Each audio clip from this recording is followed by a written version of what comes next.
Do you ever feel guilty charging for work that genuinely helps people? Or on the flip side, do you secretly worry that if you don't start earning properly, you're going to burn out or quietly go bankrupt trying to save everyone? If you're constantly torn between purpose and profit, this video is for you. Hello, I'm Philippa Bonham. I've spent over 35 years in business and 15 years helping founders to start and grow not-for-profits, community interest companies, charities, social enterprise and small businesses, from tiny community projects to multi-million pound organisations. I'll help you to build something impactful and sustainable without burning out and without feeling like you've chosen between your mission and your mortgage. If you're a purpose-driven founder, somewhere in your first few years, hit subscribe. This is exactly the place for you.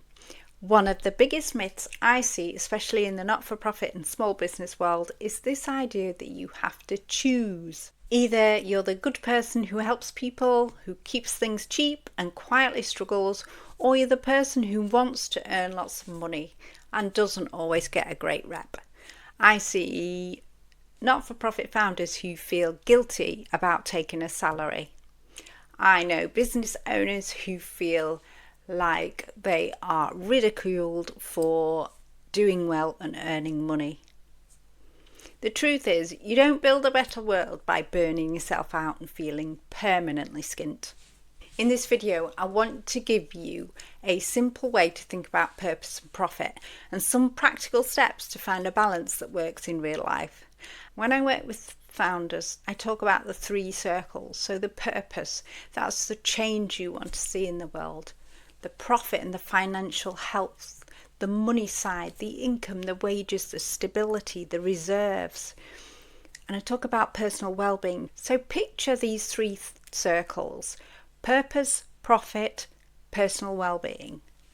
One is your mission, the people you serve and the impact that you care about. One is the money, so you can pay staff and pay yourself and keep the lights on. And one is you, your body, your brain, your family, your sanity. The sweet spot is where those 3 meet. And if one of them is constantly being sacrificed, you end up in one of the 3 traps I see over and over again. So trap number 1 is what I call the broke hero. This is the founder who is absolutely full of purpose, doing amazing work, often loved by the community, but there's no real financial stability. You don't build a better world by burning yourself out and being permanently skint. They keep prices incredibly low because people can't afford it, and they feel guilty paying themselves. They pay themselves last, if at all. On the outside, they look like the hero. On the inside, they're lying awake at 3 a.m. wondering how on earth they're going to pay the rent next month. If you run out of money, your impact stops. The very thing that you care most about, your purpose, is put on at risk because of the financial piece never really got the attention it needed. So number 2 is the burnt out giver. This person has purpose and they've actually got decent income as well. They may have different grants and contracts, but their personal well-being is being challenged. They say yes to everything. They work every evening and every weekend. They take responsibility for everyone's problems, and they constantly think, I just need to get through the next 3 months. I need the next bit of funding. From the outside, they look successful. From the inside, they're exhausted, resentful, and probably 3 emails away from packing it all in and getting a job in the garden centre at Asda. Or maybe Lidl. Again, the mission suffers because if you collapse, the organisation collapses with you. Number 3 is the soulless hustler. So this is all profit, all hustle, almost no real purpose. They might be making great money, but they hate what they're doing. Their customers just feel like numbers, and there's no deeper reason to keep going apart from to make more money. And that's probably not you if you're watching this channel, but it's useful to see this end of the spectrum because many purpose-driven founders are so desperate not to be that person that they become the broke hero or the burnt out giver instead. What we actually want is something else entirely. We want a balanced founder, strong purpose, healthy finances, and life that's actually livable. Before we go into the practical steps, let's have a little think. Do you feel more like the broke hero, the burnt out giver, or, if you're brave enough to admit it, drifting a bit towards the soulless hustler? You can pop it in the comments if you want to, if you feel comfortable doing that. I promise you're not the only one. So let's talk about some practical steps to improve. So step 1, set a minimum personal income level, and that should be non-negotiable. Step 1 is to get really honest about your own needs. Start by asking, what's the minimum personal income that you need to live a decent, and not an extravagant life, just a decent life? And I'm not talking about your, in a fantasy world, I'd like to earn how many zeros on the end of that. I'm talking about your realistic, this covers my bills, my food, my travel, and a bit of joy kind of number. So once you know that, it becomes a design constraint. So you start to build your organisation around the idea that part of your model is about paying the founder a wage. Who do we exist to serve? What kind of change are we here to deliver?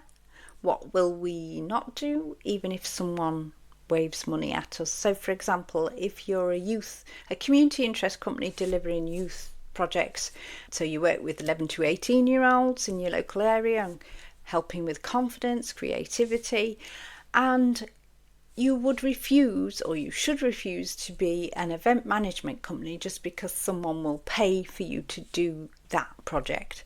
A purpose-led small business might say, we'll work with not-for-profits and ethical businesses, but we're not taking on clients whose values totally clash with ours. So when you're clear on what your non-negotiables are, then money becomes a tool to support the mission and not drag you away from it. So the third thing is to choose a structure that fits. It's about picking the structure that supports the balance that you want. Now, some of you will already have set up your structure. Some of you will still be thinking about it. Now, I'm talking about whether you're going to start a charity or a charitable incorporated organisation. And they're great where you need public trust, you are going to rely on grant funding, and a strong charitable purpose are central. So you'll need trustees, you'll have a lot more regulation, and you can't distribute your profit. If you're going to be a community interest company, so this one is almost a halfway house between a charitable organisation and a private company. So it kind of sits in the middle. It has an asset lock, it has social purpose, there's a lot more flexibility on trading, you can pay your directors. So a limited company is more traditional business, so there's no asset lock, profit can be distributed, and you can still be very values driven. In fact, the public buyer these days wants to see the organisations they're buying from have values that resonate with the customer. So there's no one right answer. The question is which structure best supports the mix of funding, trading and governance that lets us honour our purpose and pay our people fairly.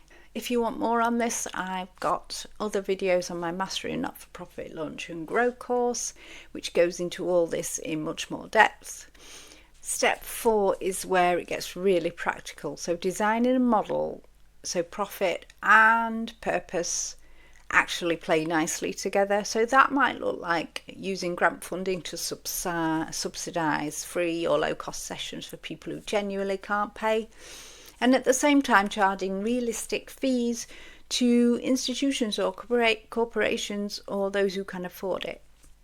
In a small business, having a clear paid offer for most clients, plus maybe a set number of pro bono or reduced cost places each year for people or organisations that you really want to support. So that might be startups, you want to support startups.